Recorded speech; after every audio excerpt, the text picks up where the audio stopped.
Assalamualaikum warahmatullahi wabarakatuh. Perkenalkan, nama saya Muhammad Raihan Mubarok. Di sini saya akan mempresentasikan terkait hasil karya tulis ilmiah saya yang berjudul Kajian Pragmatik pada Interaksi Mahasiswa di Media Sosial.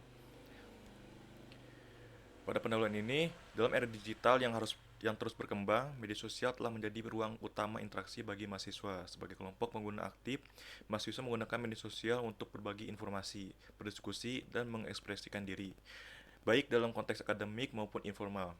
Namun, pola komunikasi digital seringkali memunculkan tantangan, terutama dalam memahami makna yang tersembunyi di balik pesan tertulis yang dipengaruhi oleh konteks dan budaya. Kajian ini menyoroti pentingnya prinsip pragmatik seperti tindak tutur, implikatur, dan kesatuan dalam membangun komunikasi yang efektif dan etis di media sosial. Dengan memahami dinamika ini, mahasiswa dapat mengoptimalkan interaksi mereka secara digital sekaligus meningkatkan literasi digital yang mendukung komunikasi yang harmonis dan konstruktif. Pada rumusan masalah, pragmatik adalah cabang ilmu linguistik yang mempelajari bagaimana konteks mempengaruhi makna ujaran. Pragmatik tidak hanya menekankan struktur bahasa, tetapi juga cara penggunanya oleh penutur dan pendengar untuk menyampaikan dan memahami maksud tertentu. Penekanan pada hubungan antara tanda linguistik dan konteks ini mendasari penelitian terhadap interaksi media sosial yang penuh dinamika komunikasi.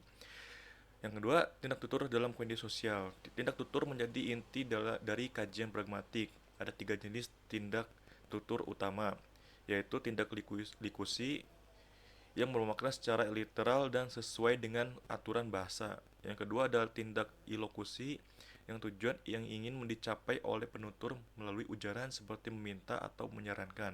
Yang ketiga di sini ada tindak perlokusi, yakni efek atau respon yang dihasilkan pada pendengar setelah ujaran disampaikan. Di media sosial, tindak tutur seringkali bersifat kontekstual yang tergantung pada tujuan komunikasi dan platform yang digunakan. Kemudian ada kesantunan berbahasa. Pada konsep kesantunan ini yang berakar pada teori wajah bertujuan menjaga harmoni dalam interaksi sosial. Kesantunan melibatkan strategi untuk melindungi wajah positif atau kebutuhan akan penghargaan, dan wajah negatif atau kebutuhan akan kebebasan dari tekanan. Strategi kesantunan mencakup pengguna kata-kata yang halus dan tindakan komunikasi yang tidak langsung yang relevan dalam interaksi digital atau eh, untuk menghindari konflik. Kemudian ada media sosial sebagai ruang komunikasi digital. Pada media sosial itu berfungsi sebagai ruang sosial yang memungkinkan berbagai informasi berbagai informasi, mengekspresikan diri, dan membangun hubungan sosial. Platform ini memiliki pengaruh terhadap pola komunikasi, termasuk norma budaya dan hubungan sosial, yang terus berkembang seiring dengan dinamika penggunanya. Kemudian ada literasi digital. Literasi digital melibatkan kemampuan untuk mengakses, memahami, mengevaluasi, dan menggunakan informasi digital secara efektif. Pada literasi digital membantu mahasiswa memahami implikatur, tindak tutur, dan strategi komunikasi di media sosial, serta menyesuaikan pesan mereka sesuai dengan dinamika platform yang digunakan. Pada metode penelitian, metode ini menggunakan metode studi literatur, yang dimana metode ini bertujuan untuk menganalisis dan mengkaji berbagai referensi akademik terkait dengan pragmatik, tindak tutur, kesantunan berbahasa, dan media sosial. Penelitian ini bersifat deskriptif dan kualitatif, di mana data dikumpulkan dari sumber-sumber seperti buku, artikel, jurnal, tesis, dan publikasi ilmiah lainnya. Kemudian pembahasan. Yang pertama, tindak tutur.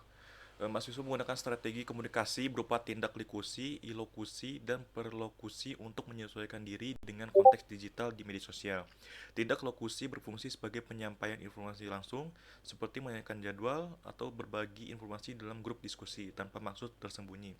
Selain itu, tindak ilokusi mencerminkan maksud dibalik ujaran, seperti permintaan bantuan yang disampaikan dengan bahasa santai untuk menjaga hubungan sosial. Contohnya, boleh minta tolong fotoin gak gitu. Nah, itulah tindak perlokusi berperan dalam mempengaruhi respon audiens. Misalnya melalui komentar, tanda suka, atau pesan dukungan yang dapat memotivasi dan menghasilkan balasan positif. Dengan memahami dan menggunakan jenis tindak tutur ini, mahasiswa dapat beradaptasi dengan berkomunikasi secara efektif di berbagai situasi digital. Kemudian implikatur. Implikatur dalam komunikasi di media sosial sangat bergantung pada konteks sosial, budaya, dan platform. Sehingga mahasiswa perlu memahami maksud tersembunyi di balik pertanyaan yang tidak secara langsung menunjukkan niat sebenarnya. Tantangan dalam komunikasi digital ini muncul karena keterbatasan ekspresi nonverbal seperti intonasi dan gestur yang seringkali mengakibatkan makna menjadi ambigu. Misalnya kalimat "oh, jadi begitu ya". Nah, itu dapat diartikan netral atau menunjukkan ketidakpuasan tergantung konteksnya. Selain itu, interpretasi interpretasi implikatur juga dipengaruhi oleh latar belakang budaya, di mana ungkapan seperti "santai aja" bisa dimaknai berbeda, dari menghibur, dari penghibur, dari penghiburan hingga meremehkan, bergantung pada budaya yang bersangkutan.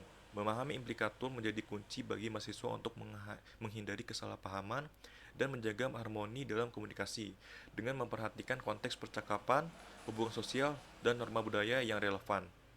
Kemudian kesantunan berbahasa. Kesantunan adalah elemen penting dalam komunikasi mahasiswa di media sosial untuk menjaga keharmonisan sosial. Mahasiswa sering memilih kata-kata yang halus, menyisipkan ungkapan penghargaan, atau menghindari kritik langsung dalam menyampaikan permintaan, pendapatan, atau penolakan. Misalnya, untuk meminta bantuan, mereka cenderung mengatakan, "Apakah kamu bisa membantu saya jika tidak terlalu merepotkan?" Sebagai bentuk penghargaan terhadap kenyamanan orang lain, atau menggunakan penolakan seperti "terima kasih atas ajakannya, tapi saya ada pekerjaan yang harus diselesaikan". Nah, untuk menjaga perasaan lawan bicara, namun tantangan muncul dari kecepatan komunikasi digital dan gaya bahasa informal yang dapat mengurangi nuansa kesopanan, berisiko menimbulkan kesalahpahaman. Oleh karena itu, mahasiswa perlu peka dalam menyesuaikan tingkat kesantunan sesuai dengan konteks percakapan, baik informal maupun formal. Kemudian literasi digital. Literasi digital sangat penting bagi mahasiswa dalam memahami simbol, elemen visual, dan norma komunikasi di media sosial. Kemampuan ini mencakup keterampilan teknis untuk mengoperasikan perangkat, kemampuan kognitif untuk memahami pesan dalam berbagai konteks, dan keterampilan sosial untuk menjaga interaksi yang harmonis. Contohnya penggunaan emoji seperti senyum atau jempol membantu menambahkan nuansa emosional pada pesan teks. Sementara literasi digital juga menunjukkan mahasiswa mengenali perbedaan gaya komunikasi antar platform, seperti komunikasi singkat di Twitter atau penggunaan visual di Instagram. Dengan literasi digital yang baik, mahasiswa dapat menyesuaikan gaya komunikasi mereka sesuai audiens dan platform, mengurangi risiko kesalahpahaman, dan menjadi komunikator yang peka, bijaksana, serta adaptif dalam berbagai situasi sosial di dunia maya. Baik, pada penutup, melalui pembahasan yang telah diuraikan, dapat disimpulkan bahwa komunikasi di media sosial memberikan pengaruh yang signifikan terhadap pola interaksi mahasiswa, khususnya dalam penerapan prinsip-prinsip pragmatik. Media sosial juga menjadi ruang penting bagi mahasiswa untuk berlatih menggunakan strategi kesantunan, tindak tutur, serta memahami implikatur dalam berbagai konteks komunikasi digital. Literasi digital memainkan peran sentral dalam meningkatkan pemahaman pragmatik mahasiswa, karena kemampuan ini memungkinkan mereka untuk lebih peka terhadap konteks sosial, budaya, dan platform yang digunakan. Namun, tantangan yang dihadapi tidaklah sederhana. Perbedaan pola kesantunan, kecepatan komunikasi, dan informalitas di media sosial seringkali menjadi hambatan dalam menjaga keharmonisan interaksi. Oleh karena itu, mahasiswa perlu mengembangkan keterampilan pragmatik yang adaptif serta kesadaran akan norma sosial di dunia digital.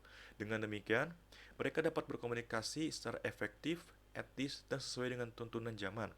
Penelitian selanjutnya diharapkan dapat mengeksplorasi mengenai dampak media sosial terhadap pengembangan literasi digital dan pragmatik dalam konteks akademis maupun profesional. Dengan begitu, hasil penelitian ini dapat memberikan kontribusi yang lebih luas bagi pengembang keterampilan komunikasi di mahasiswa di era digital. Mungkin cukup sekian presentasi dari saya. Mohon maaf kurang lebihnya. Wassalamualaikum warahmatullahi wabarakatuh.